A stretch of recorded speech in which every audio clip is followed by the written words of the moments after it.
Welcome back to the Scarlet Faithful podcast. It's my pleasure to welcome in Rutgers football, Johnny Langan, fresh off a bowl-clinching victory against Indiana on Saturday. Johnny, thanks so much for being here. Thanks for having me. So, obviously wanted to ask you just in terms of this group, your personal journey at Rutgers, what it means to be bowl eligible in late October in your last season. I mean, it really means everything to me. This has been one of my largest goals for a very long time here, and just all the tough times and all the hard work we put into this. It really makes it worth it. And I mean, you group of seniors, you've been around, you've been through a lot. You've been with this program a long time. You've been part of the transition with Greg Schiano coming back. I guess, how does it feel, or did you envision this kind of day happening when things were where they were a few years ago? And how much, I guess, did you believe along the way that this would come true? Yeah, I always kept the faith. You gotta believe, and we just put our head down and worked, and but we're still going. It's just another mile marker on the road. It's not our destination. We're still going, and we got a bunch of great games left, and I'm excited to compete.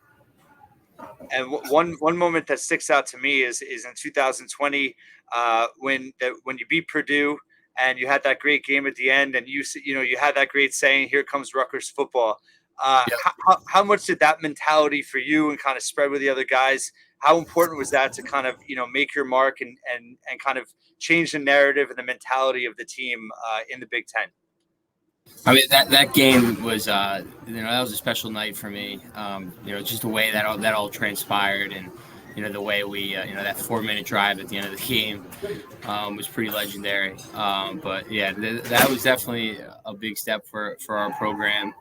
When you're running a play and everyone knows that play's coming and they still can't stop it, that's definitely gives some juice to the players and just the program in general. So take me back a couple of weeks ago, Michigan State. Obviously, you're trailing 18 points going into the fourth quarter.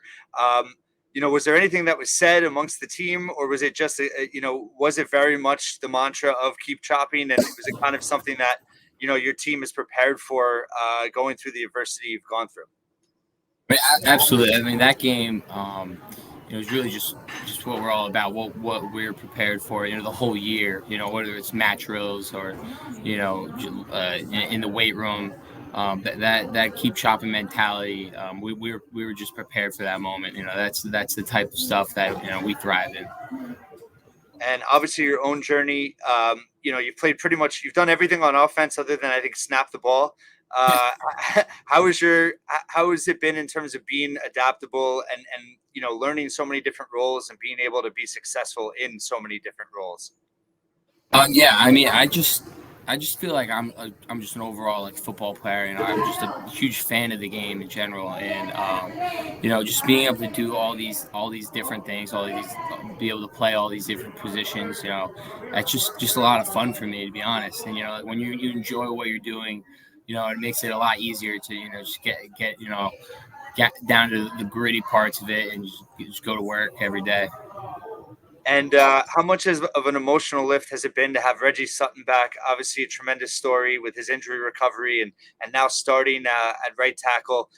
How much has that meant to the team and to also guys like you that have been here for so long and have been through it with him? I mean, it just, it really is an emotional story, and I'm just so happy for him. I mean, the injury he had, not many people come back from that, and it really does take a special person, a tough person, a really dedicated person to be able to, just keep chopping through, all that adversity.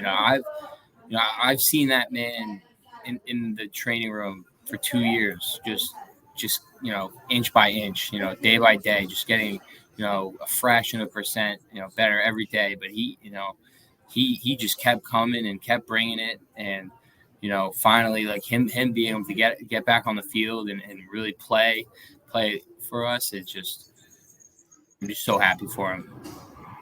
And Kyle Monangai, obviously you played for rival high schools, but what's it been like to see his development and have the kind of year that he's having? I'm super excited for him.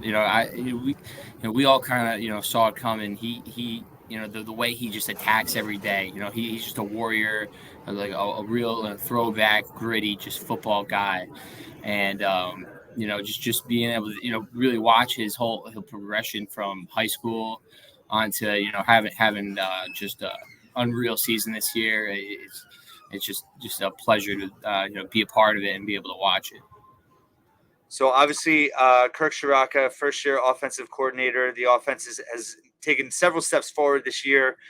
What's it been like from your perspective as tight end? Also, Andrew Arich, tight end. He's kind of been like you. He's coached every position. What's it been like in terms of learning the system, and how has it helped this offense take a step forward? This system, it's great the way, we're not trying to fool anyone. We're just gonna focus on our fundamentals and just the raw, like the basics of blocking, and just get really good at those things. And I think it's really helped me in my development as a tight end. It's just we're a tough offense. We're hard nosed. We're the Rutgers offense. And you've been really consistent as a pass catcher too, as well as obviously you're blocking a ton this year. But I don't know how many games in a row you have a catch, but it seems like every game you have at least one. What's it like to balance those responsibilities and kind of be able to, I guess, be focused when you do get your number called to be out there as a pass catcher?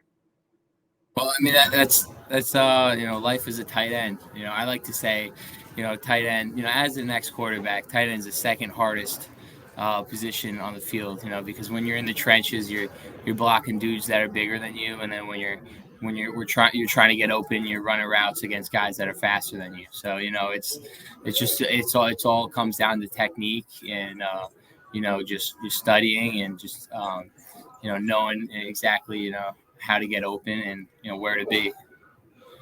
And Gavin Wimsatt obviously has taken a big step forward this year at quarterback.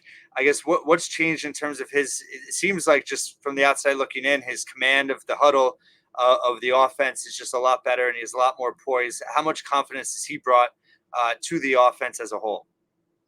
It's been tremendous. The amount of the improvement I've seen from Gavin, and it really starts in the off season. The whole off season, he's really stepped up, as a leader on the team. Become like very vocal. That's huge. That's huge. Any team that I've ever been on that is successful. The quarterback, he leads the team, and I think he really took a step to be that guy in the off season, and I think that's as carried on like through camp and into the season. And you personally, obviously transferring in from Boston College as a Jersey guy. Aaron Lewis did the same for Michigan. You've had other Jersey guys come back. How important is it to you as a Jersey guy to win at Rutgers and kind of show that kids can stay home and win here? I mean, it is really cool just a play. For your state, you look up into the stands, and those are your people. Those are the people you grew up around, and it just adds like a little bit extra to all those wins. Knowing that you did it for your state and your people, your community. And just in terms of Coach Schiano, I guess how has he helped you personally, and what's been the biggest change in mentality of this team? Coach Shan was great. His culture is just second to none. Family, trust, chop. Forget about me. I love you. It's just it's something that this year we have really taken control of and ownership. Really, the players. We hold each other accountable to it. And when you're able to get a group of motivated, like-minded people together. That are willing to sacrifice for each other and hold each other accountable, that's just a recipe for something special to happen. Yeah, just you can tell on offense everyone's willing to block, and on defense everyone's swarming to the ball, and it just seems like it speaks to that culture and everyone believing that you could do what you've done already and do even more. Yeah, exactly. So the bye week, it feels like it never always works out that way, where it's like a perfect natural break for you guys to get those back-to-back wins. You're now at 6 wins. How much does it help to kind of mentally reset and now refocus on the remaining part of the season? Yeah, I think the bye week is very important. Just obviously physically, the bumps and bruises, it gives you a time to heal and really get your body right. But also, mentally, just being able to, just take a break from the impending, game on Saturday, and just a little bit of weight off your chest, going into the weekend, and then final so that we'll be rested for the game week that's coming up, and I'll start on Sunday afternoon. And a couple more for you, just in terms of obviously your next challenge. It's a huge game at home, Ohio State. I guess how excited is this team in terms of having that big goal accomplished, and now you're going into a kind of a national profile game on national television where you really get to represent for yourselves in the program. It's a definitely an exciting opportunity. At Rutgers, we believe in the 1 week season. So, our goal always stays the same. And, it's going to be cool to go up against Ohio State, such a great team, historical program. And, just being able to get a chance to play against so many great players, it's very exciting. And last question for you: what's the key for this team to reach your potential the rest of this season? We just got to do one thing, and it's a 4-letter word. We just got to chop.